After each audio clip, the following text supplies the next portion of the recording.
What is going on, everyone? How are you doing? And welcome on into Rome's Reality Podcast. We are here to kick off season 50, episode 1, where we're going to be recapping what all went down in this historic 3-hour premiere. So, like you saw, or like you heard from all last season, it's myself, Kevin, and Jake on here. But this season, we're also going to be joined by my boy Dylan. So, Dylan, go ahead and introduce yourself first, man. How you doing? Happy to be here. Thanks for having me. I'm Dylan, a Survivor fan my whole life. Do a podcast called the Dylan Berry Network. We also cover Survivor week in and week out. I met Rome. I met you at a Bryson Wen event in LA, and it was the night Keyshawn got blindsided, and it was a wonderful, wonderful night. And I'm Yes. glad it led here. So glad to be here. Oh yeah, definitely a wonderful night. But yeah, it's not just you. We're glad to have you on, but we also got the OGs in the building. Kevin, how you feeling, man? I'm good, man. Good. Happy to be here. Dylan, happy to see you, brother. Good to see you. All Thanks. right, all right. And Jake, bro, how you doing down there, man? I'm doing great, man. Happy to discuss this episode once again. I've watched it 3 times now, which is more times than anyone needs to watch a single episode of Survivor, especially a 3-hour one. That feels Yeah, long. What does the show think it is? The Traitors?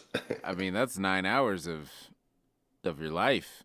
That's too many. That's like a full season of Survivor at the end of the day. That is Yeah, wow. almost a full season of Old School Survivor. Actually, that's kind of because it's like 43 minutes times And in a way, 13. it kind of That's felt like I actually watched crazy, all of Survivor in that 9 hours huh?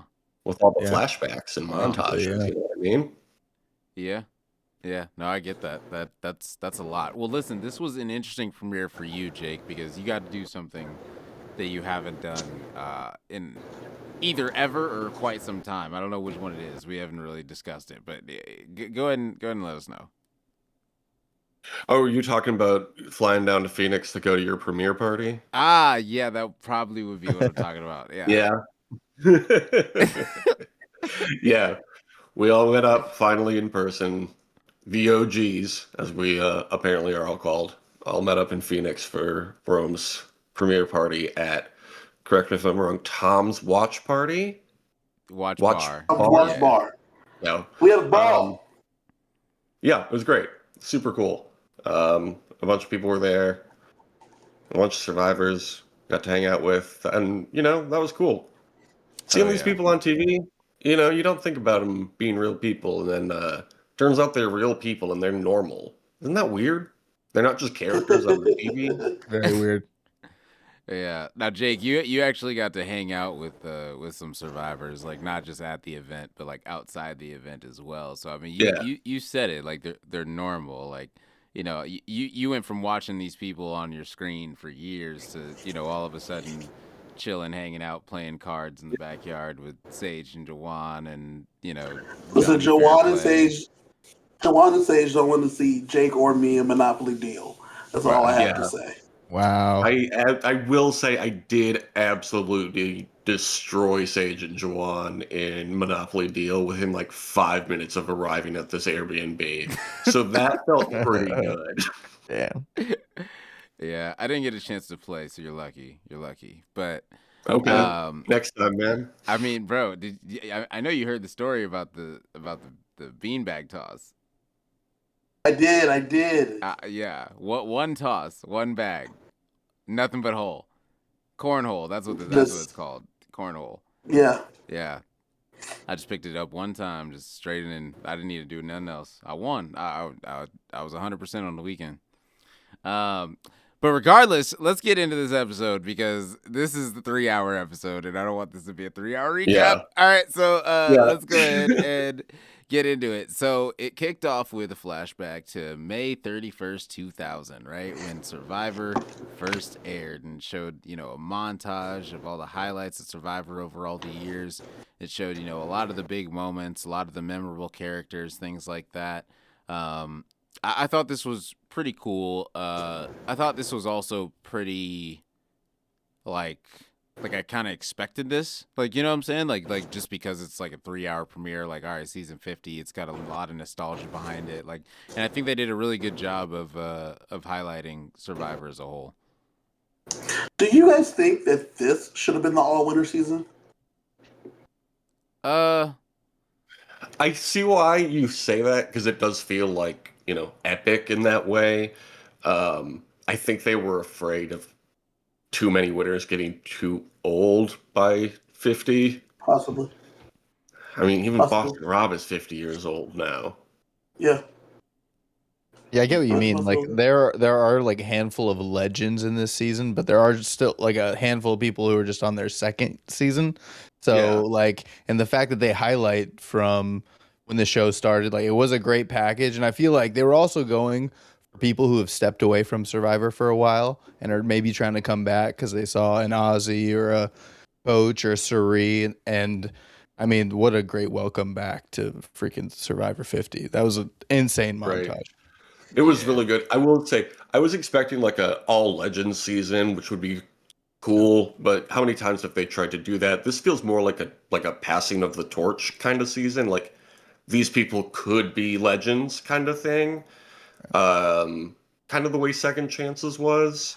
So my takeaway from the montage, right, is throughout the montage, there's a lot of people that didn't even get called for 50 on it. Like I was kind of like, I was pretty frustrated by that. I was like, okay, why are they showing Russell Hantz if they're not even gonna call him? Okay, why are they showing Johnny Fairplay if they're not even gonna call him? Why are they Like, showing Malcolm? I was kind of confused. I was like, like these people are big characters in Survivor history. Like I understand, like there might be bad blood with the show and things like that, but they are still man. Those huge people with parts checkered of the past, show. though. Yeah, They have checkered past. Like they're still a part of the show, right? But like they've done enough. We've seen them enough. It's not like you're never gonna forget Fairplay's grandma moment. But Jeff is not a fan of the guy. We know that, yeah. and so he's not getting the call. That we just know that's not happening. Hans, we know how Hans is. You know what I'm saying? We just know. But him breaking the game and fighting the idols the way he did, gotta show it. Yeah, I mean that's. I just thought it was interesting how many people were highlighted that ended up not being, on the season. It was just pretty interesting because, I feel like there's a couple people on the season where you're like, okay, like, what was their highlight moment, and then you're like, wait, did they have one? Yeah. So like, when there's people that have had like multiple, like in the double digits of highlight moments, it was just pretty interesting that I don't know that Survivor highlighted all those big moments instead of highlighting the people that are on the season's big moments. I guess that was my takeaway. Yeah. Well, as the cast came out there, and we were like getting to the marooning, not to jump ahead a little bit, I realized like this cast was not, as Jake was saying, this was not a cast that was like meant to be just legends. It was people that could be legends, people that you're going to see, people that they want you to see come back, that have a following, have people that are rooting for them. Because all of the people that were out there have people that are fans of them. Mhm. They do. There was like no one out there that was too out of place. Like a Candace, like not to be rude, but like a Candace Woodcock in Heroes vs Villains. Mm-hmm. Who's the Candace of this season? I feel like people are saying Tiffany, but everybody seems excited to see Tiffany, so I don't know. I think there isn't really one. Maybe Jenna, but like Jenna's a representative from season 1. Jenna's the closest to me. Yeah. Interesting. Okay. Some cool takes. But yeah, let's go ahead and talk about the marooning and all that. So Jeff is doing his intro, and I need everything, Yeah. I want everything. You got it, Mr. Jeff. Yeah, cool guy over here. Oh, man. Dude, 24 people standing out there was insane. That was such the longest group of people. Yeah, we went 27 minutes with no commercial. That's what I remember, because I remember just holding a raffle item and holding it for like 20 minutes thinking, when is this commercial coming? Like, and it just never came. I was like, yo, is this a 3-hour no commercial premiere? Like that was pretty impressive. Well, that's the crazy thing about this episode is it is 3 hours long, but they probably had so much more. They only interviewed a couple people right there in the marooning, and I don't know, there just had to be so much more packed in. Yeah. So pretty much we have the marooning challenge, and on the marooning challenge, I believe it was, I don't know the tribe names, but it was like the purplish tribe. Batu, they won. Paolo, and Sela. How could you not remember those 3 distinct names? I'm sorry. There's only so many There's only so many 4-letter random names that I can memorize every year. Rome, this season was done by the fans. I need you to remember the things the fans chose. The fans did not pick the name of the tribes. So... They picked the colors of the buffs. Yeah, so that's why I'm going off the colors. Yeah. So the purple buff, that tribe won immunity. That tribe won the supplies, right? They won the supplies. Well, before the supplies, I loved how Jeff was like, we let the fans choose what's going on. So for rice, they decided to give you, and they're like, yes, the chance to compete for rice. Yeah. That was pretty good. That was some good shit from Jeff. You know what's so funny about that moment is I would have been pissed if, I don't care. I don't care what the fans say. I would have been. I don't care about their vote. Don't put that shit in the game. You literally have talked nonstop. We've heard nonstop nothing from these old school players, these 39-day players, about how this new era is so easy. You guys have it easy. If they would have just given them rice in a 26-day game, I would have been furious. That's literally the entire point of shortening the game, is making it harder. Do not give them food. Do not give them flint. Make them play the new era. Where are the shot in the darks? Are the shot in the darks even here this season? We didn't talk about it. A whole 3 hours. We didn't talk about shot in the darks. Are they? No, it didn't come up. We don't know. I've heard that they're there. They just haven't. You've heard they're there. You've heard they're there. Yeah. I heard it was in a deleted scene or something. I didn't watch the deleted scene. The secret scene, yeah. Well, well, a secret scene is secret. So if it's secret, I'm guessing there's not going to be a shot in the dark used the entire season. Quite literally. It said secret scene. I said, okay, I don't need to know then. That's your secret. I don't need to know that. Exactly. If it's a secret scene, I'm not watching no secret scenes. Yeah. I'll watch a deleted scene. Yeah, I love more information. I love lore, but secret, I can't touch that. Secrets are no fun. Oh my gosh. What are your thoughts on this, Dylan? What are your thoughts? Which part? I mean, idiot. I mean, I'm actually surprised that 47% of fans did want them to have rice. I thought it would be more ruthless. That fans highlighted that it was close, but I don't know. I just thought it was the internet and people who want to see these people suffer. I voted to give them rice. I voted to give them rice. I voted to stop making. Why, Kevin? Why? I think it's too short to give them rice. I'm with. Because Kevin, it's 26 days. The human body can go 26 days without any food, so you can literally play the entire game with winning no food rewards, eating nothing, and you'll still live. I watched you not give someone fish. I want to make sure everyone gets to eat out there. You know what I'm saying? Then we wouldn't have had that moment if everybody was eating. Well, and honestly, once they got to the beach, they all were fine. They knew where to find food and how to crack open coconuts, even without machetes and whatnot. Everyone knows how to eat there. So, I don't know. That don't really need rice. Yeah, it's really funny because later on we do see the fact that Ozzy's I got a buffet set up for everybody over there. There's catering set up. I set it up myself. There's coconuts. There's fish. I set everything up for everybody. Go ahead and eat. Enjoy yourselves. I mean, because Ozzy's out here on the island doing what he's got to do. That's what he does, I just checked the internet, by the way. There is shot in the dark It was not the premiere, but Jenna does mention it in her post-game press. That's that's not, what it was. brother. That's okay. So as of now, there's no shot in the darks on season 50. Like until they mention it on the show, it's not a thing. Is On Fire also not a thing? I mean, I know. Yeah. I haven't seen anything about it. Yeah, CBS. And said That's they are crazy going- that's crazy that we haven't even seen anything. Like, Well, there's not even a CBS hey. put out that they are going in a different direction with their promotion of the season instead of a podcast. Oh, Interesting. was that to promote the show? Yes, it was to promote the show. Yes, it was. Oh, okay. I see why they're going in a different direction. Yikes. So that was fun. So So dang. Jeff said he's planning a bigger pull back the curtain reflection later, just not weekly. Huh?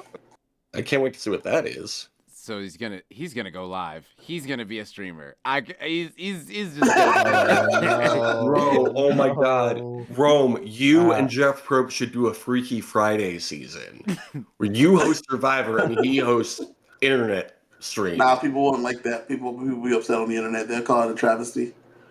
They'll call it an embarrassment. they call it embarrassment. do that until episode 1. They'd say we needed this. This is it. Yeah. 4 eliminations day 1. No, I'm kidding. All right, here we go.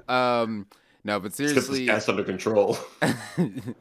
no, but at the end of the challenge, Jeff says like, you know, people are going on a journey, and you know, Coach ends up being the one to go, and then Ozzy because of his time against Coach. Bro, who needed South Pacific Part 2, right? That was crazy. Yeah, that was Loved it. I was so happy. It was a cool Amazing. throwback though, because like it immediately brought some history into the show, and then they just threw Q in there, and so it's like, very out of place. But honestly, I don't know who would have been in place going with Ozzy and Coach in that situation. So, Colby. I think Colby was. I heard someone throw that out that Colby would have been a good. Just get all these old era people in there. Yeah, that would have been cool. But Well, apparently, it was basically- Q had no idea that there was a rivalry too. Apparently, He didn't. He had no idea. No, but like he has literally only seen a couple of seasons of Survivor. that's amazing. Yeah, he had no clue. Well, my favorite was Q getting the download while he sat there. He said, so y'all know each other? Wait a minute. So y'all like, just know each other. Wait a minute. Hold on. Let's pause. You stopped this man from getting money? Wait, pause. Hold on. You stopped this man from getting money? That's crazy. Like, to always explain this to me. Hold on. You hold on. He gets the final tribal, and you actively stopped him from winning? That's crazy, man. Like, that was... Him watching that happen was insane. I don't know if y'all know, Manny Pacquiao and Floyd Mayweather are coming out of retirement to fight each other. Yeah, That's what this was. yeah. That's what Yeah. this was. Floyd- That's what this was. Floyd is Coach versus broke. Ozzy was Floyd versus Pacquiao. 2 years too late, but we're getting it again, and we're gonna love to see it. He needs You know the what I'm money, saying? bro. Yeah. They say Floyd had some gambling problems right now, bro. They say he needs as much money. He booked like 3 fights this year. This is what this is, right? Because Coach and Ozzy, a little past their prime. We probably could have used this sometime in the 30s, but we're getting it now, and we're gonna love it anyway. Yeah, the Ozzy thing is funny because I went into this like thinking, man, he's gonna take a big step back. Like his legacy could get hurt because he's older. And dude, honestly, the way he dove into that water and the first part of that challenge so well, I was like, let's go. But then when he was complaining about his back by the end of it, you're like, oh no, okay, Yeah. maybe actually, well, yeah, I don't know. We're not gonna get a full Ozzy, but I'm glad we still got.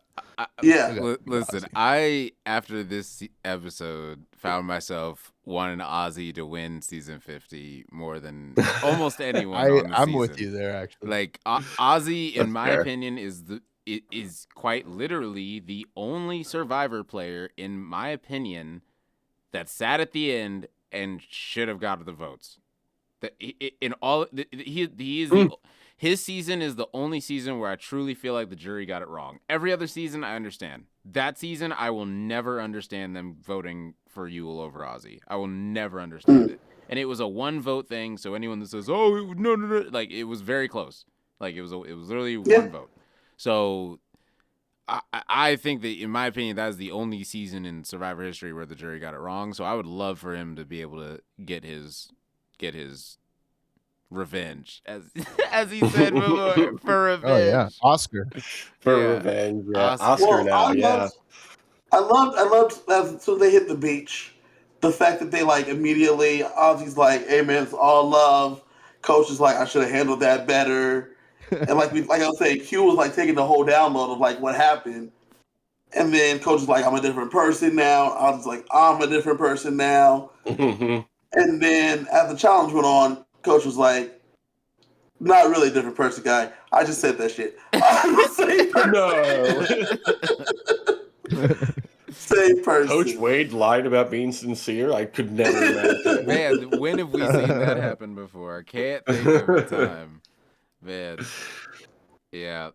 I Yeah, like this challenge though. I always like the tying up sticks to make a longer stick because it never works. It always No, it looks never does, funny. yeah. I don't know. Ozzy has done that challenge specifically like 6 times at this point. Yeah, and Yeah. like this, Like this is Ozzy, one of those challenges. Yeah, Ozzy has been on 10% of Survivor seasons. Yeah, yes. Is Like- that true? Yes, this is his 5th He's doing one fine. Yeah, on I 50. guess so. Yeah. Him and Suri, they are the 2 people that have Yeah. been on 10% of Survivor seasons. Yeah. They play 3 of them together? And I guess you could call Boston Rob too, right? So Boston Rob, Yeah. he's been on 5. Wait, Yeah. was he on 5 or 4? Oh, yeah. well, Five. Island of the Idols. Do we call that being No, on? no. I mean, he wasn't a contestant. He didn't but have a was on chance to every win. episode. He did not have a chance to win. He wasn't on the season. He was on 5. So, what, Marquesas? All Stars. Marquesas, All Stars, All-Stars.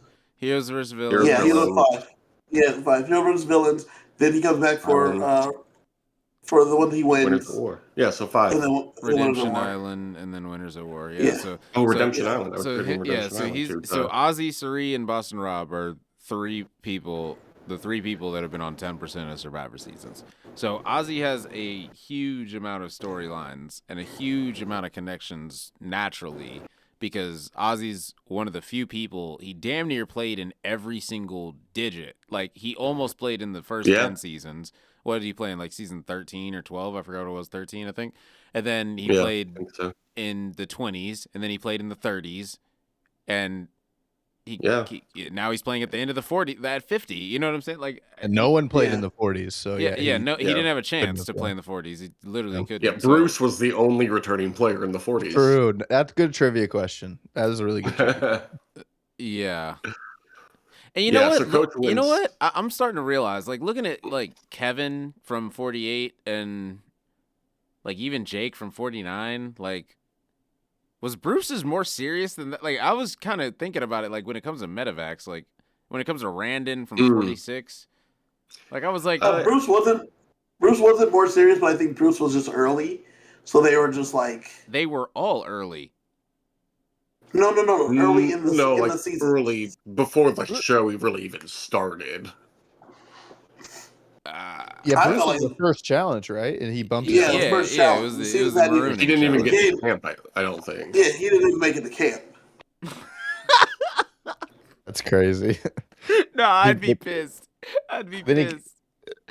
Yeah. That's crazy. Oh man, yeah, that sucks. Well, I guess they did make it a little bit further, but I guess that was my thought process. I was like, damn, Bruce came back and he didn't really do nothing in his first season. Yeah. I was Yeah, like, because he got a real bad concussion in like 30 seconds. yeah. And they said, ooh, That's sorry, why they said, guy. you come on back. Yeah, you come on back, and you ain't played at all. Yeah. But But something similar happened to Pat in David versus Goliath. He like broke his back on the boat ride back to camp. oh yeah, I remember seeing that. Didn't even seeing happen on that. screen, and then Yep. he never came back. Yeah, it was just all black. What's It's that I about? don't think they liked him as much as they liked Bruce. What?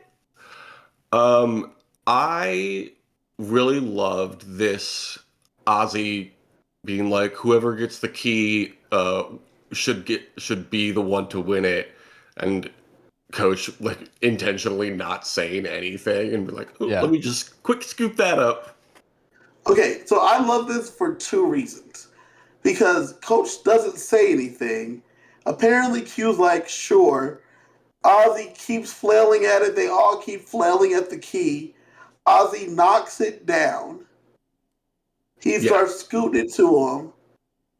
Coach then takes it.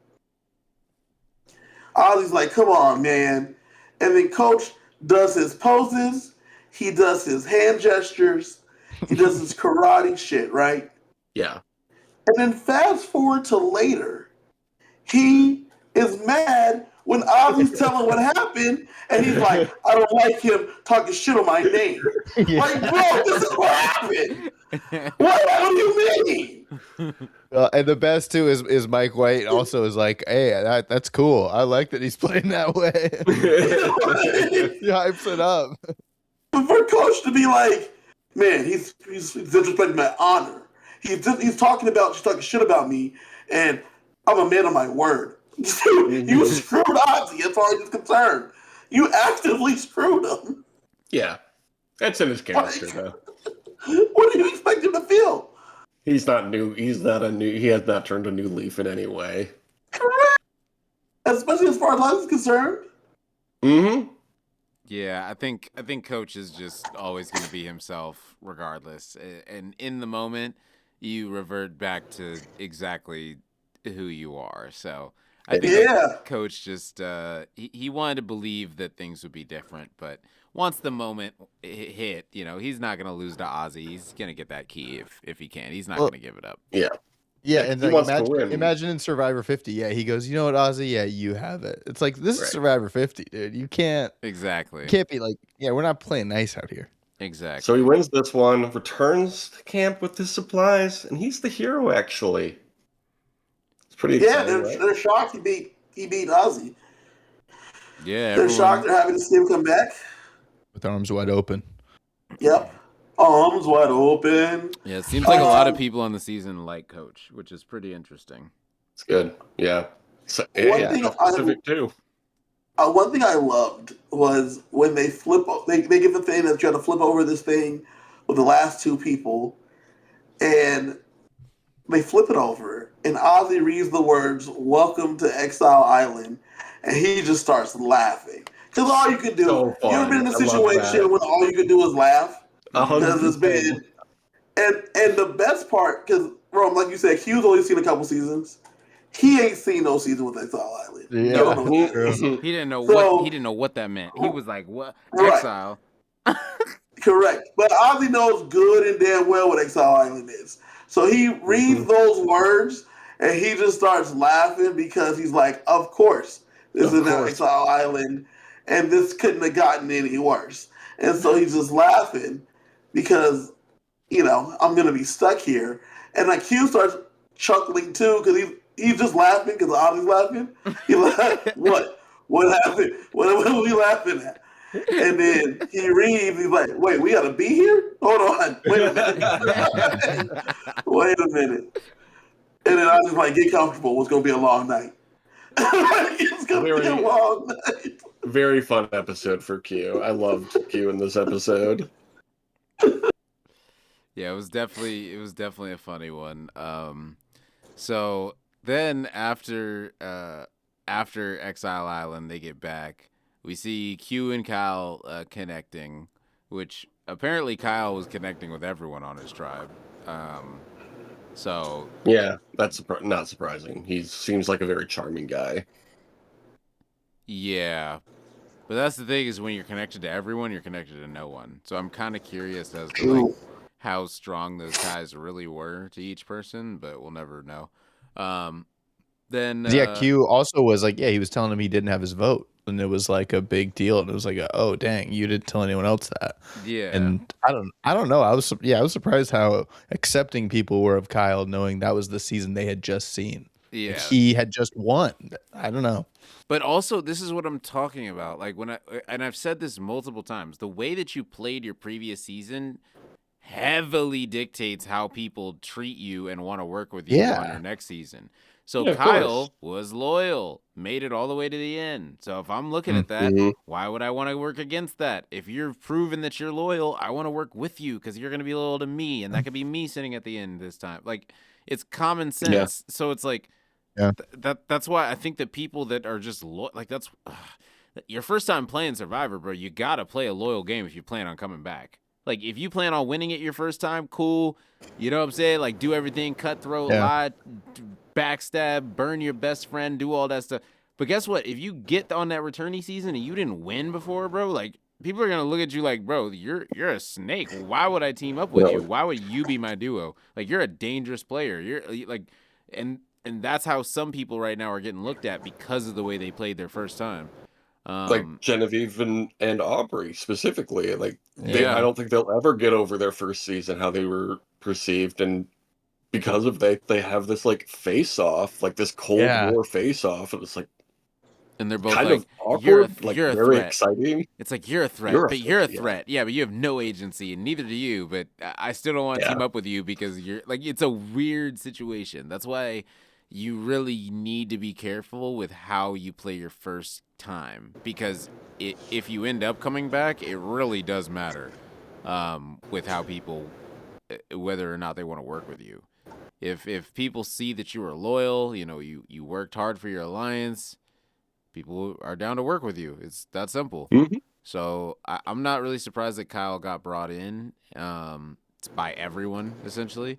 So, but Q does come back with the supplies, right? Ozzy returns with no supplies to his camp, which I feel like vote. Yes, he did get the extra vote, but he has no supplies. And I'm fine with that. If I'm Ozzy, I'm totally fine with that, especially early on. I'll take the extra vote because that power is ridiculous, especially in a tribe of 6. You only need 3 people, right? So like to swing the vote. So so yeah, I mean, honestly, I think that this is a great situation. We see Christian.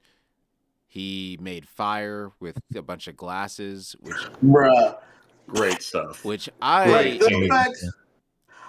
never seen a tribe have no supplies but have all the supplies, right? They said, we have nothing. And then Ozzy said, I'll go get the food. Christian said, I'll make the fire.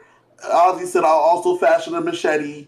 Like they said, we don't need what supplies we need from Survivor. The land will give us the supplies. And they continued to build their shelter and give them fire without anything given to them by Survivor. Well, that's what Ozzy said in his reunion on South Pacific. He was like, I find God in nature. And is this not God giving back to him? And then we see Ozzy and Cirie. They want to work together, which is kind of cool for a lot of people. And then we can I'm on board with that. Yeah, I was going to say we can kind of breeze through this next little bit just till we get to the meat and potatoes a little more. So, like, we see on Vaatu, like, Rizzo, he hosts a fashion show, and he wins Colby over a little bit. And yeah, that's how that worked. I did think it was kind of cool seeing Colby and Rizzo get along like that. Like Colby kind of be like, you know what? Actually, this Rizzo kid, he's not that bad. You know, by the end of it, I thought that was kind of cool. Sweet. Yeah, we see the age gap too was pretty sweet. I mean, the fact. I mean, this episode was definitely a big fan of Survivor. You know, it was just highlighting Survivor at every turn, and like the Colby Rizzo age difference that like Colby played at Rizzo's age, I think was pretty sick. Just like it feels like old Luke Skywalker now. Jeez, back. That's what 20. Wow. Yeah. Okay. I didn't even. You're telling me Colby in Australia is the same age as Rizzo? Oh Lord. Yeah, that's what he said. And he's also the same age as Luke Skywalker was in Star Wars. There we go. Perfect. Bro, Colby was a freaking unit in his first season. And yikes. All right, so here we go. Bro, it's so funny. At the watch party, someone literally told me they were like Rizzo is just Mitch with an idol, and I can't stop thinking about it, bro. It sent me into because they were like he did nothing the whole season. He just held an idol, and so I'm like, yo, I can't not see it now. Like I can't not see it now. It's pretty funny. That's kind of fair, honestly. It's like his biggest move was not making a move. So like they're like he was Mitch with an idol. I'm like, oh no. He's just theatrical about it. Not bad. Oh man, yeah, just a theatrical Mitch, an entertaining Mitch, right? That's funny. Don't know if I agree, but I thought this was funny. So then we see Coach tell Jonathan that he will never bitch. Jonathan. That's how we wrote it in the notes. So I mean, how is Jonathan spelled? Is that not how that name is spelled? I have never seen anyone botch the name Jonathan as bad as you just did in these notes. Anyway, JOHNATHON. No. Is that not how the name is spelled? Nah, that is crazy. Oh my gosh. Anyway. So Jonathan. Jonathan. Coach tells Jonathan that you will never betray him. At this point, I don't believe shit Coach says, so this doesn't really matter. Have you ever heard that from Coach before? That's right. We see Dee, Tiff, and Camilla start to have a solid bond. I don't think that tribe's going to tribal anytime soon. Like that tribe is. But Dee's like on the outs already. I mean, she's a winner. I feel like all the winners are automatic. I know. Except for Kyle, apparently. Except for Kyle. They're going to be on the outs. Yeah. So then we get to the immunity challenge. There wasn't really like a ton that went on the first day because no one has to play the game until they go to tribal, until like someone loses, right? Like, so no one wants to start talking. Well, no, there was a ton. Jenna was already starting to lay the seeds, right? Jenna was already trying to gun for Cirie, and I'm sitting there like, what? Yeah. Okay, I'm not a fan of this shit. Everyone but Jenna, how about that? Knew not to talk strategy, like hard strategy, until the immunity challenge, right? Because you literally might not have to play Survivor until Final 12. You might literally just have to chill at camp for the first 14 days of the show. You might literally never go tribal, right? Just based on how it's set up. So why would you talk game if you literally might not need to play it for the first 14 days? It doesn't make sense. So that's why everyone's smart and there's not really a lot of talking. So then to the immunity challenge, they got to run up the warped wall, and Kyle tears his Achilles going up the wall. Now this sucked. Obviously this sucked. It's one of those things where it's a freak accident. You know, tearing your Achilles is something you can never really plan for. It's something that can happen a multitude of different ways. Yes, the warped wall directly has history with Achilles tears and like Ninja Warrior competitions and things like that. But I will say, this is one of those weird situations where a lot of people like online are saying that they should get rid of the warped wall in Survivor. We should never see it back. Too many people get injured, things like that.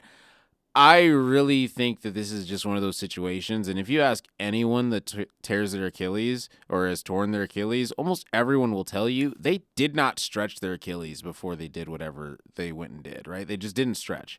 I know before I fully tore my Achilles playing basketball, I didn't stretch, right? I didn't stretch that day. I know that for a fact. Yeah. I just went out there. I had a partial tear. I did not stretch. Yeah. People will say that all the time. One of the biggest things you need to do before challenges and Survivor is stretch. And since I had already torn my Achilles, when I was looking at that warped wall, I knew for a fact, like, oh man, like there's a high chance that I'd re-tear my Achilles right now, right? Like I knew that was a real fact on the like, hey, I could re-tear this thing on Survivor. So I was sitting there at the start of the challenge, stretching my Achilles to the max. Like I was sitting there making sure it was getting as much flexibility as possible right before I went and did that thing. So I think that anytime Survivor has a warped wall, they just need to explicitly make sure, I don't care. Like we are having a 5-minute leg stretching session. Like I'm giving you guys 5 minutes, stretch your legs, stretch your calves, make sure that you're good to go up this warped wall, because this is definitely something that's a Survivor staple. So we probably won't see it go away, but it can definitely be done in a safer manner. I'll say that. Yeah. I hope so. It has a history throughout TV of tearing Achilles. So yes, just prepare yourself. Yes, please stretch. If you're a future Survivor player and you see a warped wall, stretch. Because I'm stretching right now, just talking about it. I wish I was kidding. I saw that warped wall. I damn near pooped my pants. But also, like, I had a 38-inch vertical, so I wasn't too reliant on running up the wall physically. So I was able to just do a quick essentially damn near jump up and grab the rope. You know what I'm saying? Like I didn't really need to. Did you all love how Rome just casually dropped his vertical? Yeah, he wanted to make sure you Like, do is that that. something we casual. would I all was know gonna what pick- I ours was gonna is? pick it up on him. Yeah. Just You casually. got outside of 38 inch vertical, you know what I'm saying? So make sure everybody knew that. No Yeah. biggie. Yeah, no cool, biggie. man. No biggie. No biggie. The moment Kyle came down, and I was seeing it, I said, "Oh, that's torn. That's a torn Achilles right there, my boy." And someone I was sitting with was like, "I think this is a sprained ankle." I'm like, "Nah. That thing is detached. Yeah. That foot is detached." Mhm. I'm just like holding my ankle right now as we're talking about it. Yeah. Yeah, it was just I knew because he stepped, but like could not step, and I Yeah. was like, yeah. That the leg does not recognize that foot any longer. Mhm. It does not know Yeah. it's there. Yeah, I couldn't tell if like he was like if it was adrenaline pumping or if he was hiding the pain because you knew he wasn't gonna just go out like It's he an wanted to adrenaline finish. You know, yeah. It's Your 100% adrenaline does adrenaline not thing. know. So So I was gonna say, like, go ahead. I fully tore my Achilles, right, playing basketball. It was a right to left crossover. It was a super packed gym. It was like a really close game. It was 15-15. Next point wins. You know what I'm saying? Like, loser, you might as well go home. You're gonna be waiting like 3 hours type thing. You know what I'm saying? So like when I tore it, it was a right to left crossover. Bam! Immediately it happened. I just heard a loud snap and it felt like a basketball just hit me in the back of the leg. Right? It was the weirdest feeling ever, but it was loud. And so when it happened, I was like, "Yo, who threw a basketball at me?" And like nobody threw a basketball at me. And so pretty quickly I realized, oh my gosh, I tore my Achilles, right? And so I told them, like, I was like, "Hey guys, listen, I need you all to take me to my car because I tore my Achilles, right? Like, I just need you all to help me to my car." And they were like, "What?" And I was like, "Just help me hop to my car, damn it!" Like, and so then pretty much I just shouldered them and I hopped to my car and I drove home. I just tucked my right foot under my seat and put my left foot on the gas and brake pedals and drove home with the opposite foot, right? Instead of driving to the hospital, because I was in shock. I had so much adrenaline going I didn't drive to the hospital. I literally drove to my apartment. What am I going to do there, right? So I drove there, literally crawled home, crawled to my into my apartment complex on the floor, and then finally, like, I didn't know what to do. I freaking called my mom. I was like 24. I called her. I was like, "Mom, I don't even know what to do." Like, she's like, "Boy, call the ambulance," right? So I call the ambulance. Call the ambulance, and I'm not kidding. I didn't really start feeling the pain until the paramedics showed up. Like, that was where it really started to set in, like, what everything, like, and this was probably 45 minutes, an hour after I tore it. That was when it really started to set in, like, damn, this is, like, excruciating pain right now. Like, you know what I'm saying? And when I finally got to the doctor that night and, you know, they did a literal 2-second test, the exact same test that they did on Kyle to see if your calf is attached to your foot or not. They straight up said, like, yeah, you fully tore it. Like you fully tore it. And the doctor told me, he said, "Listen, as a guy, this is the most pain that you can go through in your life. The only thing that hurts more than tearing your Achilles is childbirth. And you can't do that. So this is the most pain you will ever go through in your life. So anything else that you feel, any broken bone, broken femur, broken anything, kidney stones, none of it is going to be as painful as what you just endured. So if you're able to endure that with keeping a straight face, without crying like you did, that's a big testament to you." And that's exactly what Kyle did out there too. Kyle went out there, he didn't cry as far as I see. He just toughed it out, and that is one of the most painful things to just tough out. So I will give huge props to Kyle for toughing it out for days, because I toughed it out for literally 12 hours before getting medicine, and that alone was like, oh my gosh, get me on meds, like get me on pain meds immediately. So bro, when they came to camp and his foot was just up and like elevated, I was like, that's crazy. He's just still sitting out here for 2 days. That's crazy. Yeah, and that's the other thing is, like, to get the best recovery possible, you're supposed to get that surgery within 72 hours, like at the latest of tearing it, right? So he ended up, I think it was like 4 or 5 days, he said, or something like that he ended up having to wait. No, really? Yeah, shoot, I didn't know that. He stayed out there for 2 days on it. So he was dragging his foot around for 2 days. So, like, he was supposed to already had it done. So I saw it was a long recovery process. Yeah, I mean, staring an Achilles, it's about a 9-month recovery process usually. But I did speak to Kyle throughout his recovery process, and he was always in good spirits. Like even when he was literally getting out of the boot, like when he was first, starting his physical therapy and all that stuff. So, shout out to Kyle. He knows that I always got hella love for him. It's an injury I have a lot of empathy for, and it's wild because it's not something that's gonna set you back forever, right? Like medicine is getting better, and people are recovering for these Achilles tears quicker and quicker. So I do think, as crazy as it sounds, we will see Kyle play again. With before 65, we're gonna see Kyle play again. That's my guess. Yeah. A lot of greats have come back from Achilles injuries. So. Oh yeah, Kobe Bryant, Kevin Durant, Paul George. Nah, let me stop. Which one's not like the other? Right. No, but seriously, definitely a lot of people have came back. So Kyle, wishing you the healthiest recovery. I know you're already like running and jumping and good to go and all that stuff. So just keep on recovering, keep on stretching, and hope to see you back out there one day, man.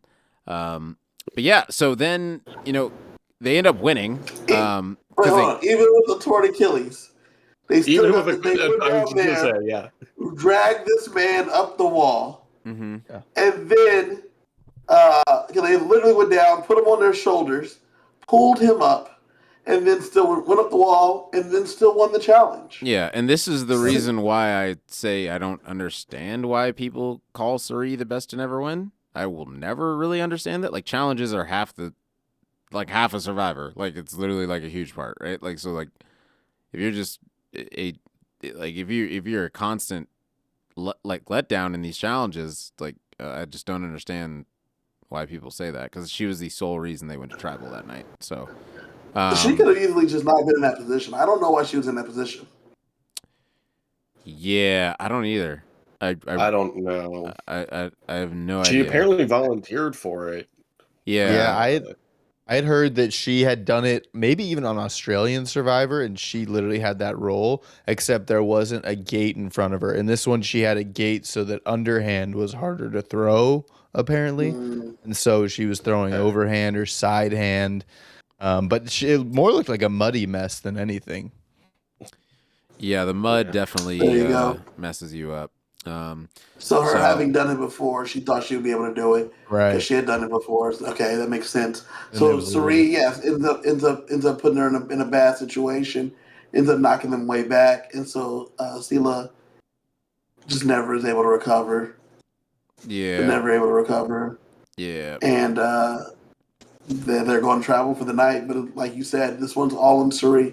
You said you don't know why people call Cirie the best to never wins, because her social game is top notch. Yeah, but that's not all Survivor. Like what? Like, well, yeah, but that's why she hasn't won. Also, so that if she were better at challenges, hold on. Do you not hear the like? Am I tripping, Dylan? Like, help me out here. Am I tripping right now? Well, yeah. I mean, I'm with that too, but also like Joe goes on a challenge run and no one cares that he.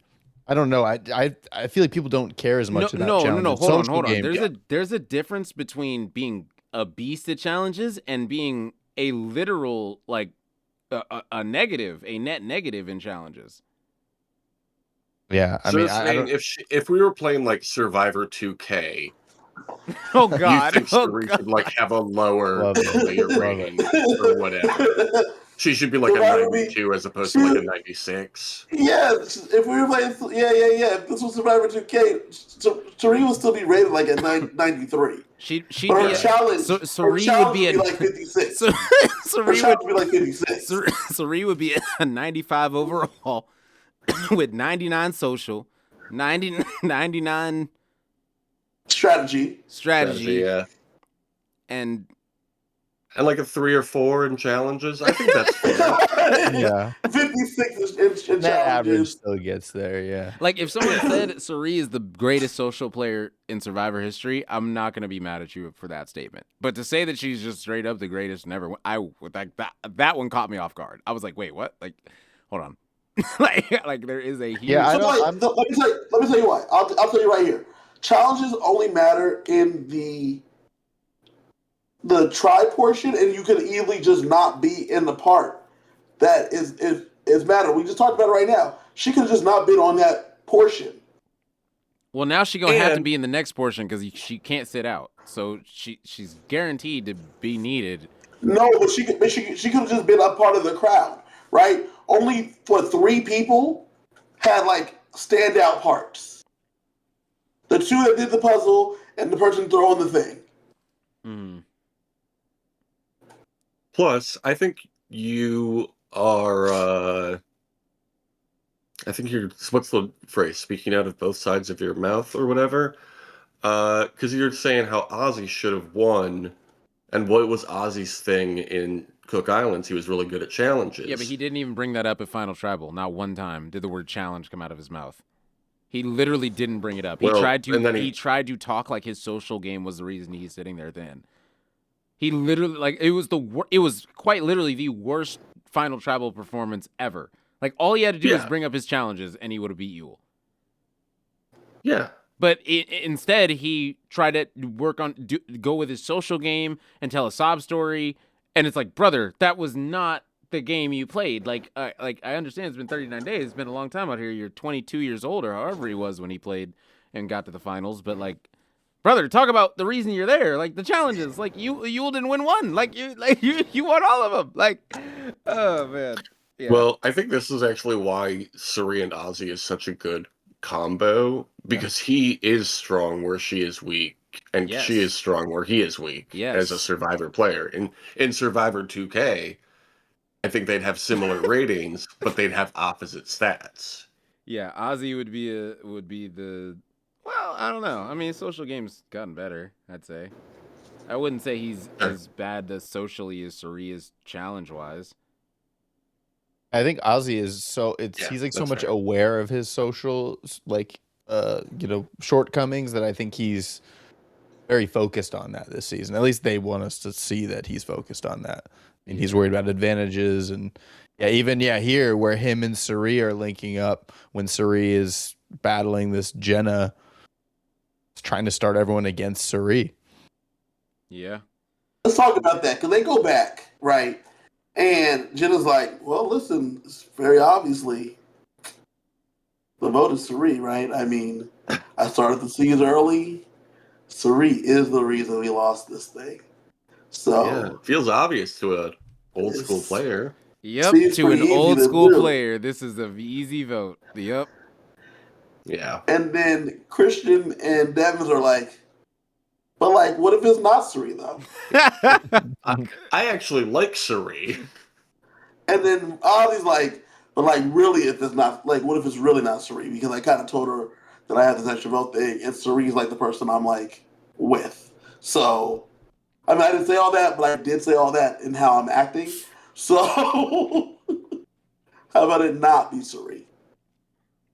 Yeah. Yeah, and it backfires. Jenna's playing backfires immediately.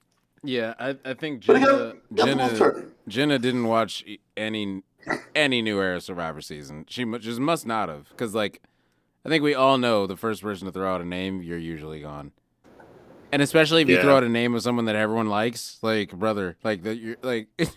And before even a challenge, a challenge is crazy, right? Like that feels like 3 easy strikes. Yeah, the 3 down the middle strikes. Like I learned that one the hard way, right? Rallied the troops against Kyle. Kyle wins immunity that day. GG's. Kyle decides who goes home, right? Like it was literally the exact situation. Like, you just don't want to do it before the immunity challenge because you don't know how it's gonna go.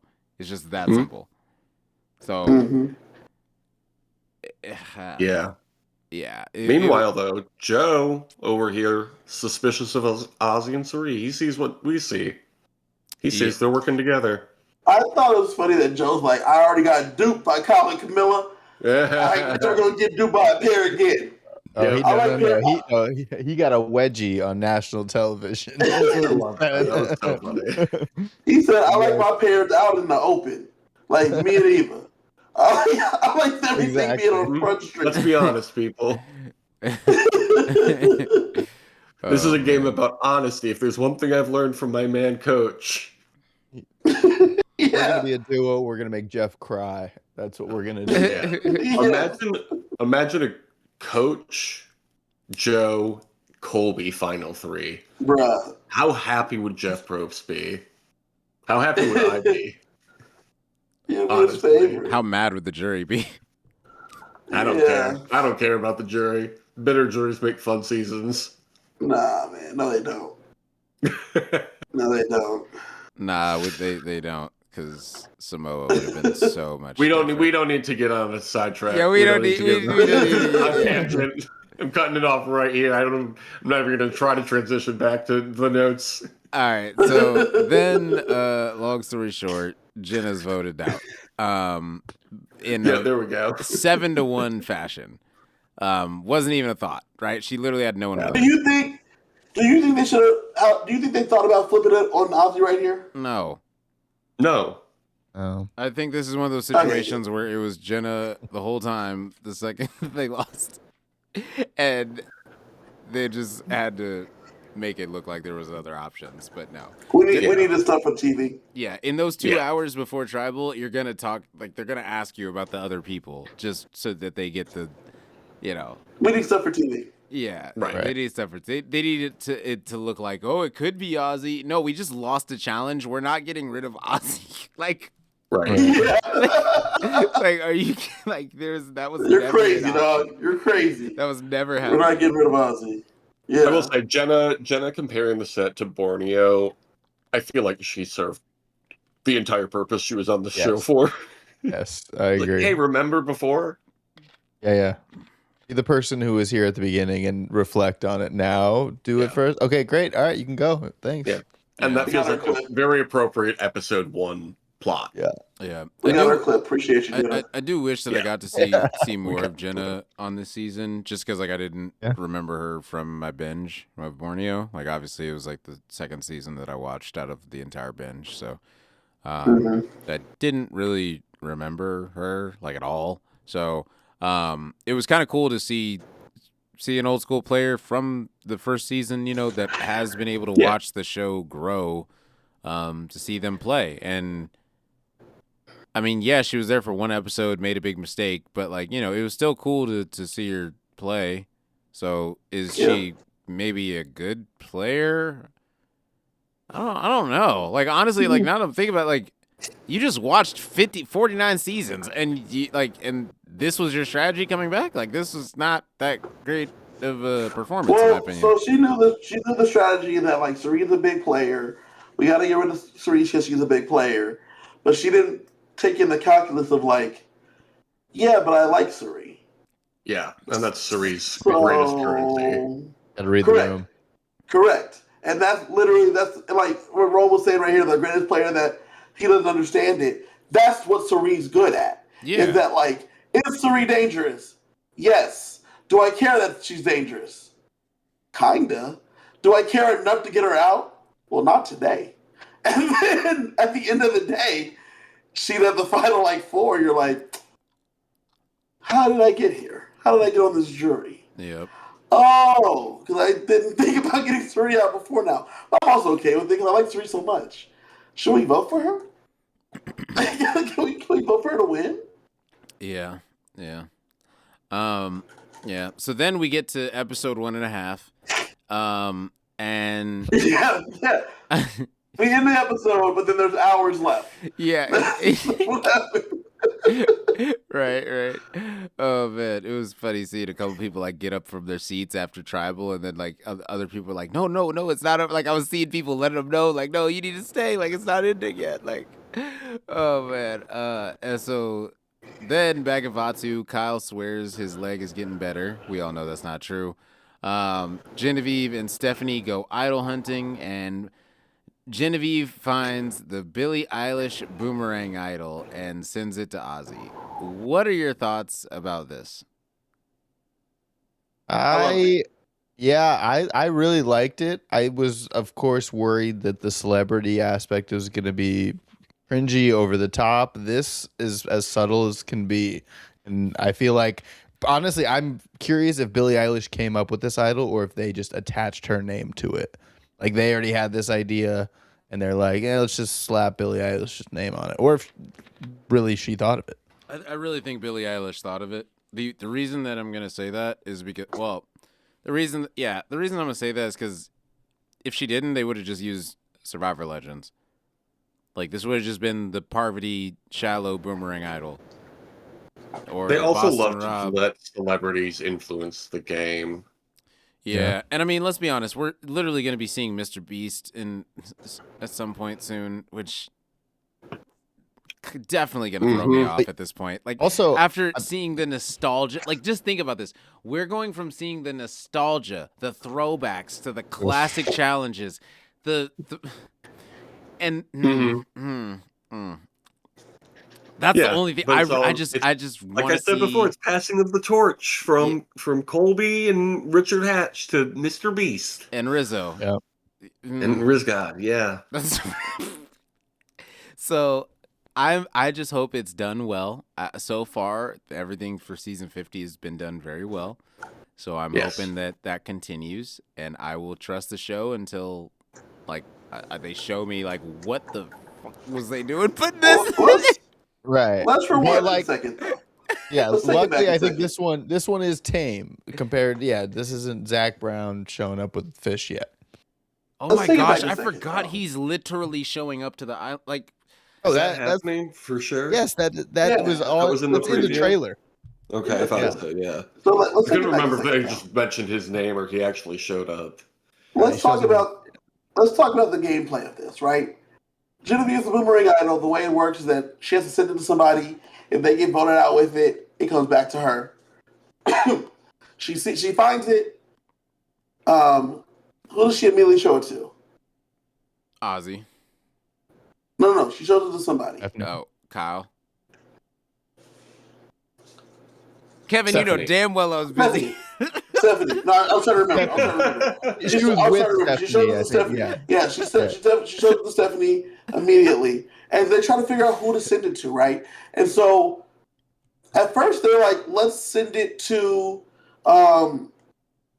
someone that let's send it to Tiffany. That's for their first thought. I thought that was a terrible idea, conceptually. Because Tiffany and Alicia was a bad situation in that season. Tiffany literally got voted out with an idol in her pocket. She's going to use it. She will never, ever let that happen again. She will play it at the first sign of danger. Oh. So that's a bad move. They finally settle on Ozzy. If Ozzy doesn't play it, he gets voted out with it. It comes back to Genevieve. Now, as you guys were just saying, I don't see Ozzy going home in the tribe portion.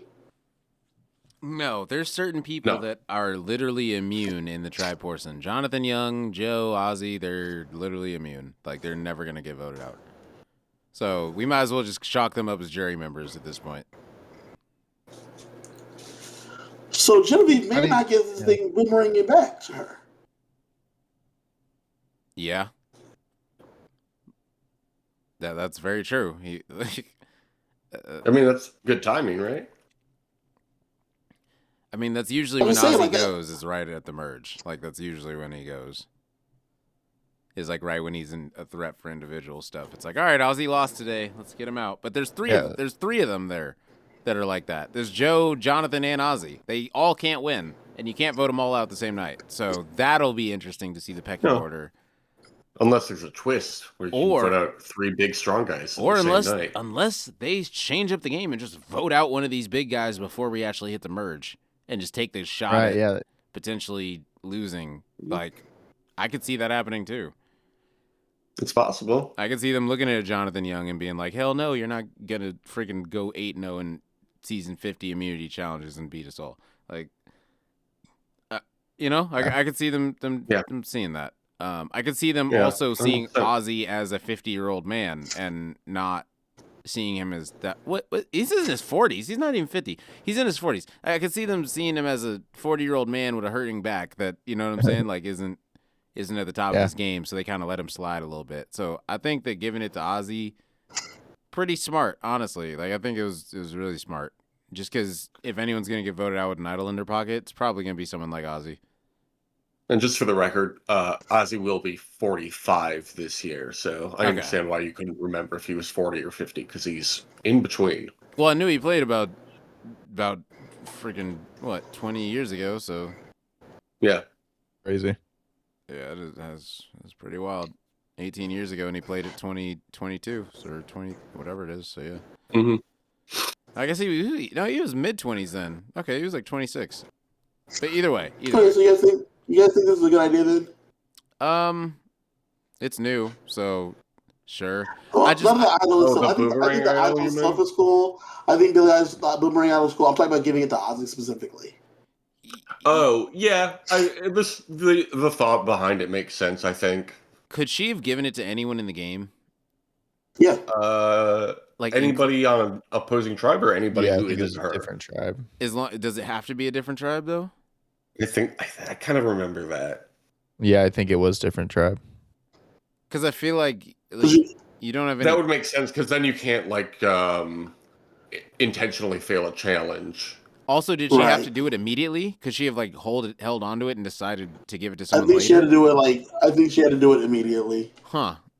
That sucks. So she has no information on the other tribes, but has to get. Okay.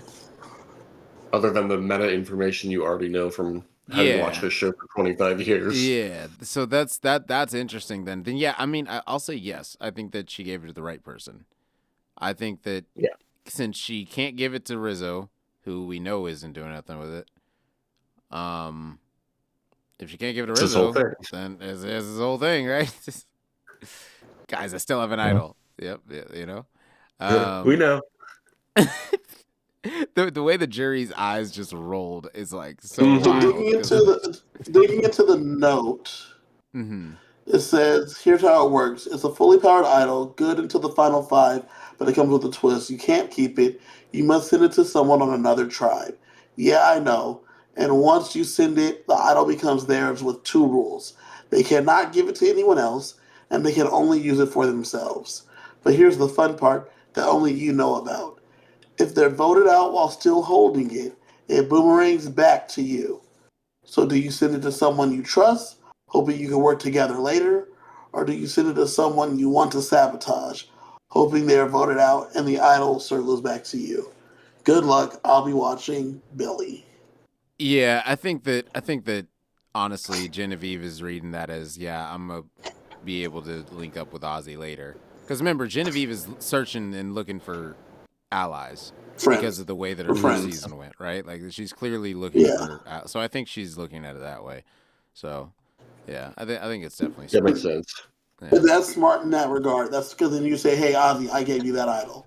Yeah, and Think about you this. have an idol. He's like, "How do you know I have an idol?" Because I gave it to you. Yeah, and it's like who's guaranteed, like we said, to make it to the tribe or to the individual portion, to the merge. Like it's probably and like even Ozzy, if he doesn't Joe, make it, she still gets an idol.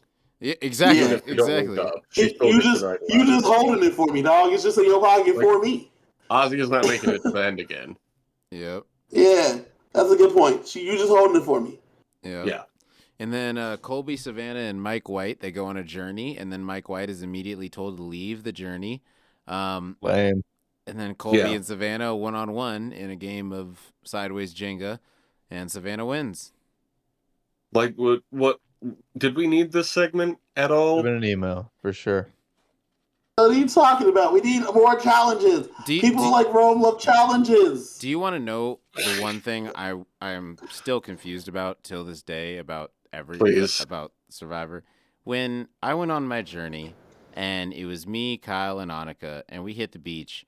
We were at the beach, and the sign that said, like, climb to the top of this mountain, and then you'll like do the next part, essentially, like climb to the top of the mountain. That's essentially what it said.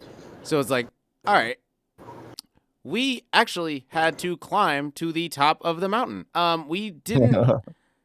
there wasn't like we had to use like ropes. Like I literally felt like Alex Honnold. Mhm. Like we were literally using like ropes that were like attached to the rock like climbing ways to like make sure we were secure. Like it took forever. Like we were tired. It was hot. Like it took Do forever. we see that as viewers? No, I feel like we we've never never seen saw that. none of it was shown. It just boom, we're at the top. I was like, Did what? they have cameras out there? Yeah, yes. Why did we not see that? I don't know. Hilarious. I don't The know. whole point of the show. But if This you is, look, this is for us. if you not look for at that- y'all. Hour-long episode. if you look at that, you'll see me, Annika, and Kyle at the beach talking, and then boom, it's like, all right, guys, let's do it. And boom, we're at the top. We're surrounded by grass. All of a sudden, like you'll be like, wait, how did you get surrounded by foliage? Like it's because, we walked like we had to hike all the way up, literal top of an island. Like it was insane. And Okay. and yeah, so when we got up there, we read the next thing that said, there's 3 paths. Each of you go your separate way. And all I'm thinking is we could have did this on the beach. Mhm. One person go one way, one go the other way, one go into the woods. Boom, we're separated. I was so confused as to why we had to go to the top of a mountain and then none of it got shown. That's so frustrating. And all I had to do is reach into a bag. It's not like I had to do a challenge, not like I had to do anything difficult. They could have just had us turn different ways and reach into bags. And like, I that was the one thing I was so confused about. I was like, I feel like we're just doing the most for absolutely no reason.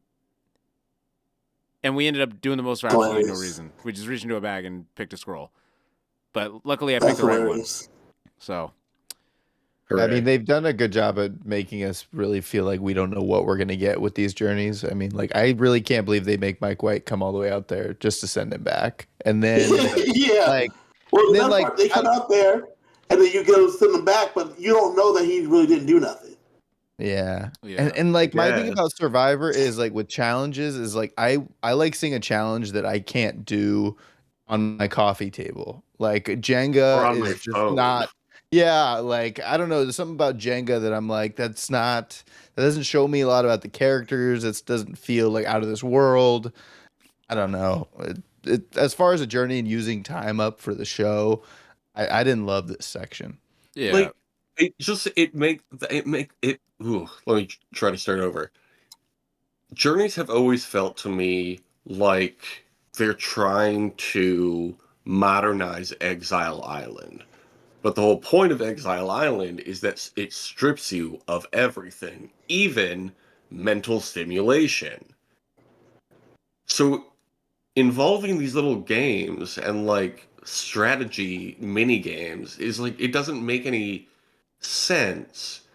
Just if you want to separate people from their tribe, just send them to Exile Island. That shit works every time.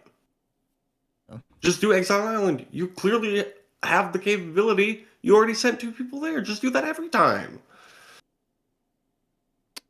It's one of my big notes on the show.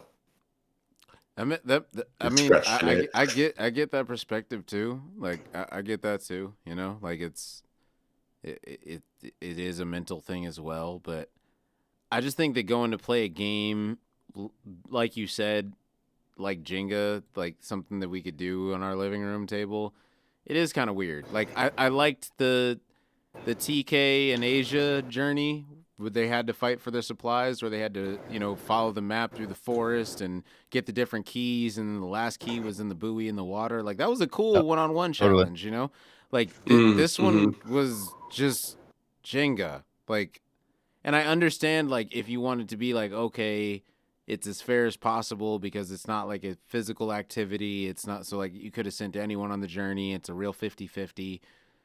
But I don't know. Like, I don't know. I definitely feel like there should be more to it than little things like this. But at the same time, I understand sometimes the simple things work. Yes. Yeah. So It feels like we're a season away from Mr. Beast hosting a Cards Against Humanity journey. I mean, wouldn't surprise me, honestly. I think a Monopoly deal journey sounds interesting now that I heard about the. Actually, let me rethink this journey thing. Oh man. So then Colby loses his vote because Savannah beat him in Jenga. Sure. So now Kobe doesn't have a vote, and Q don't have no vote. Yeah, and so then Savannah tells them all about the journey. And I mean it's pretty straightforward. I feel like her telling everybody about the journey, what happened. And then we see Jeff showing up. Dr. Joe checks on Kyle's leg and determines that he has to leave the game because they did the Achilles test after 2 days and found out it's not attached to his calf anymore. So yikes. Okay. Moving on. We don't have to talk about this again. well, I mean that's like the end of the episode. So I mean, Yeah, I know.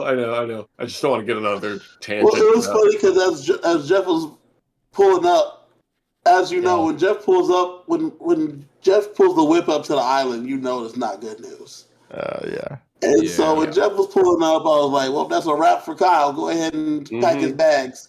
So we'll start packing his bags, get his stuff together because he's getting up out of here. Yeah. It feels like classic Survivor. It's obviously, never a good thing. But like Jeff showing up to an island, that is a pit of your stomach feeling you get watching Survivor, going like, oh no. Like it's the other thing too, like when you see that there's only 20 minutes left in the episode, but we're not even close to a tribal, you're like, oh no. Like this is gonna end differently. Yeah. Wait, did you really feel a pit in your stomach, Dylan? Yeah, well, because it's just like, dang, that like a big ejection scene's coming, and like, but you knew Kyle was getting up out of here. Yeah, but I mean, he was even saying like he wanted to be like James, make it all the way to tribal, get voted out. He would have damn near like, lost his foot. He would never walk again. It's just ultimately a bummer and a letdown. I don't know. It's a bummer to see anyone ejected from the game. So like, okay, when people do get medevac and you like don't expect it, that's when it's sad. But you can't have like when Jeff pulled up. We knew this man his leg was up.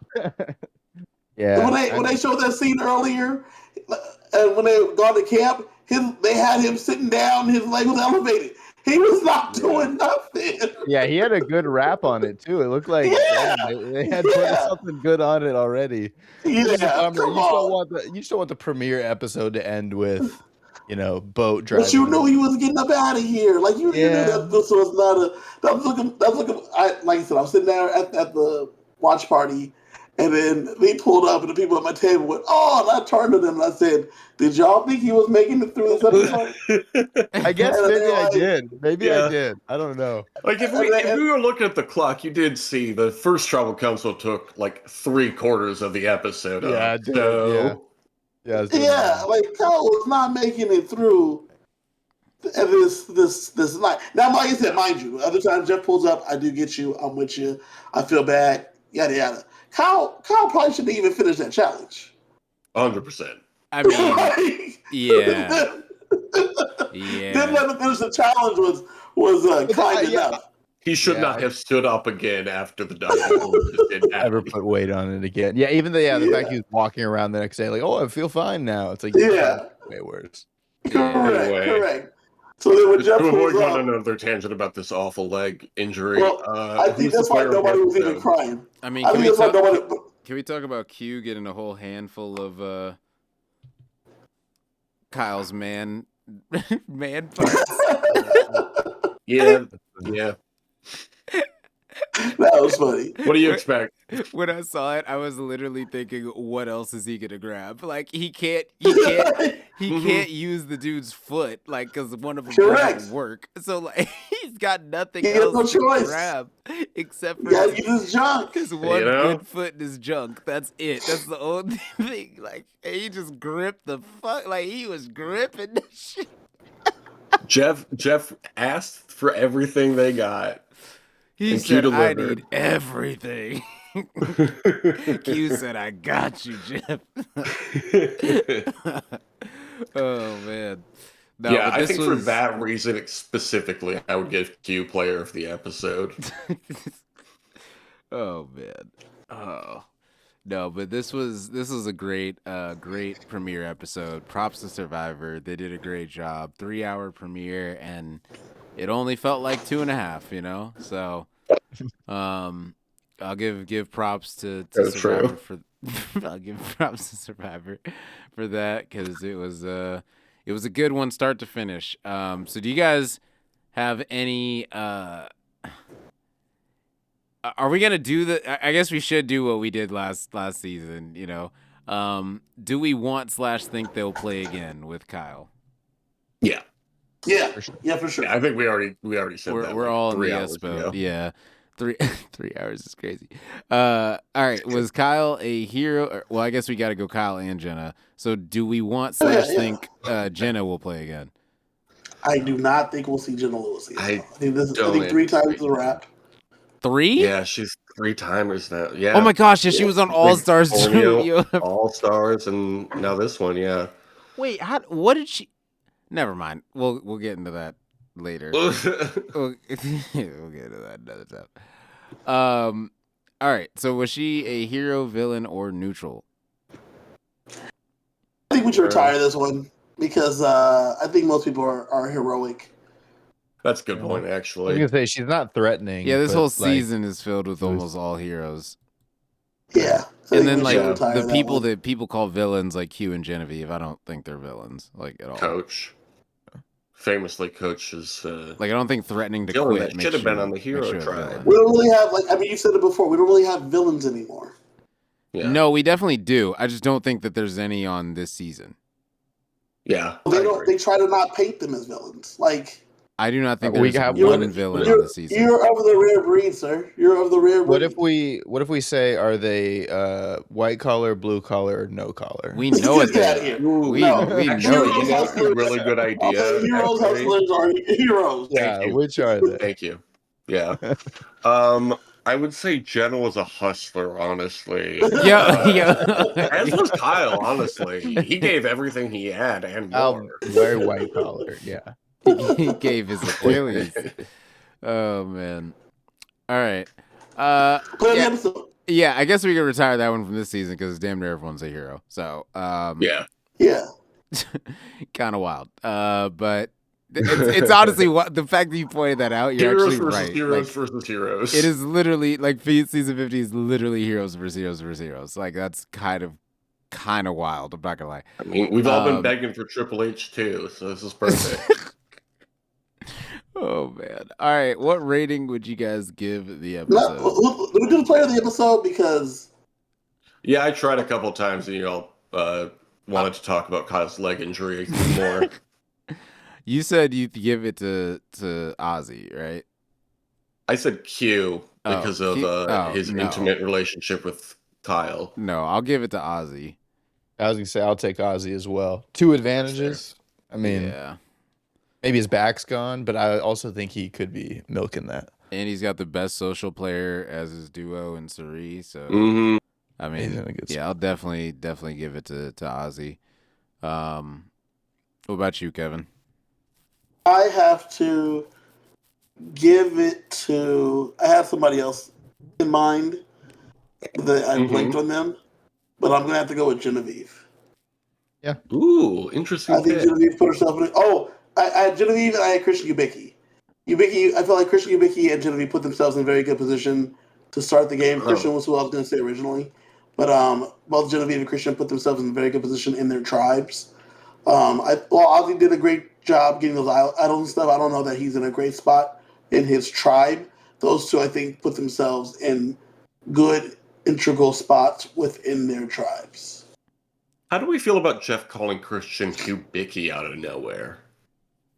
I loved it because that's what Jeff does with people he loves, and that's what Yeah, he just gives that's them the a good last point. name moniker. That's a great point. It felt weird. It's weird. It felt- It's It weird. felt I'm not out gonna of say nowhere. I'm not gonna hold you. It's weird. So this is But the thing. that's what If Jeff someone does. watches Christian's first season and then watches season 50, they literally aren't going to know Christian's last name. Yeah, that's what I was wondering. So like you Right. just Like, randomly do they calling him reference it Hubicki ever? when everyone's calling him Christian, that is going to confuse so many people. I don't know. I mean, you'll figure it out. Yeah, they'll figure it out. Give 13 some weeks. I mean, it doesn't fine. But like that's what Jeff. I mean, we figured out Blue Sophie and Sophie like last Yeah, season. Like, exactly. Their last Figure it names out. were apparently too confusing, so Yeah. No, but he like that's what Jeff. That's a moniker for Jeff. If he gives you your last name, he loves it. yeah. And I understand Christian is one of his favorites, so that's fair, but I just like we've never called him that before. Is it weird? Like, Yeah. Cochran, Is it there weird? was like a whole Definitely. thing. With Sarah Lucina, there's a whole thing. But even that feels a little weird. Still, it's like we knew her as Sarah for so long. Yeah. So, But I all don't right. know. Well, I think that is essentially it. I guess we can go to ratings now. So, Dylan, what rating would you give this episode out of 10? Out of 10, I'm giving it probably an 8.5. Okay. I thought it did pretty good. Like I said, I mean the ending of the episode is a bummer. Of course, yeah, he was injured. That's a bummer. But I felt like they hit all the beats they were supposed to. I think they gave as many people as much screen time. I think there's a lot of people we still need to hear from. But I don't know. It's a great way to start the epic season. Yeah, agreed. Okay. What about you, Jake? I think 8.5, maybe 9 if I'm feeling generous. I mean, yeah, I think the biggest issue was just the ending, but like, there's nothing you can really do about that. Yeah. It just sucks to end on such a fun opening and then have to deliver on such a bummer of a ending. I also, you know what? 8 actually, because another nitpick issue I had with it, I didn't like how Jeff was like, "We picked you to represent all 25 years." Just say you represent all 25 years. We know Yeah. you're involved. We know you're involved. You don't need to remind us. You're not the contestant. So actually, 8 out of 10 for me. Okay. It lowered right there. For Jake, me, I forgot that had Jake, happened. you saw the until right episode now. more than any of us, so I Yes, trust. I got a lot of notes actually. for me, it's probably about a solid 8. Solid 8. I enjoyed it. One of the better premieres in the last 10 seasons.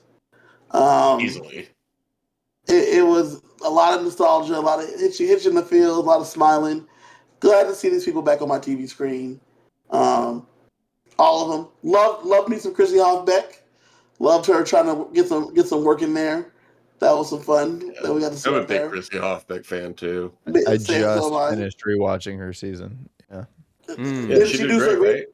Yeah. Oh my gosh. Yeah, she blew me. I've like that was a blind spot for me, and I was like blown away. And then the ending, yeah, like totally threw me. I Do knew you think Ben she should have won. won? Yeah. Oh, totally. Like, Yeah, she got screwed. I mean, Easily. yeah, like Ben was Hmm. dominant, like there towards the end, but Do you feel like her spot on 50 is well deserved because of that? no, I still think her spot's kind of random. But I know she had won a bunch. She had won like. I figured it was from all the immunity challenges she had won, and the Yeah. fact that it was a controversial winner situation. Because she's Yeah. tied Which with Savannah actually in that record. So Yeah, and I had heard Jeff say like he wanted a lot of people who almost won, and Yeah, like that makes she's sense. she's There's so pretty many good things. for almost won. Yeah. Oh, yeah. Makes I sense. think that's fair. Yeah. Rob, what's your rating? Yeah, Rome. I would give this one a 9.2. I think that they did Okay. exactly what they needed to do for premiere. I think that with what happened with the medevac, they did a good job of throwing it in there after the immunity or after tribal council or after someone went home. That way, it really did feel like, there's already someone gone before the medevac situation. So, I don't know. I think that the way with what they had, I think they did the best that they could. So yeah, I'll give it a 9.2. I think it was a pretty solid premiere overall, and even though the ending was unfortunate, it was still a well-told story. So yeah, I'll give it a 9.2. Yeah. Nice. Yep. And yeah, I think that's actually going to do it for our first recap of season 50. So stay tuned to the channel. Make sure you guys leave a like, comment, and subscribe. Okay, we are going to be here pretty much all season long, so we'll see how things go and all that stuff. Take it week by week and all that jazz. But Dylan, you want to let people know where to find you? Yeah, the Dylan Berry Network on YouTube. It's where I post a lot of Survivor stuff, a lot of random other things as well. Yeah, excited to be back here reacting the rest of the season. All right. Jake, what about you, man? Anything you want to say? Yeah, I've got another Survivor podcast. It's called the Compassionate Haters Survivor Podcast. It's many of the same takes. I do it with my best friend since childhood. He's new to Survivor, or was when we first started the show, and not so much anymore. Now he has hotter takes than even I. Oh. I don't know why I chose to speak like Shakespeare now. But even I. All right, Kevin, what about you, man? You can catch me here with these guys, and you can catch me at the Justice for Dean Thomas podcast, where we talk about Harry Potter, and just some black folks talking about Harry Potter. Some fun times over there talking about that. The new series is going to be coming up soon. Apparently, they're starting to film the second book, so that's season 2. There's going to be some fun when that starts to air. It's going to be good times. All right. Sounds good. Hey, well, thank you guys all again for coming through, and thank you all you guys that were listening and stay tuned through all of these. We seriously appreciate it, and make sure you guys leave a like, comment, and subscribe, and we'll see you guys on the next one. All right, peace.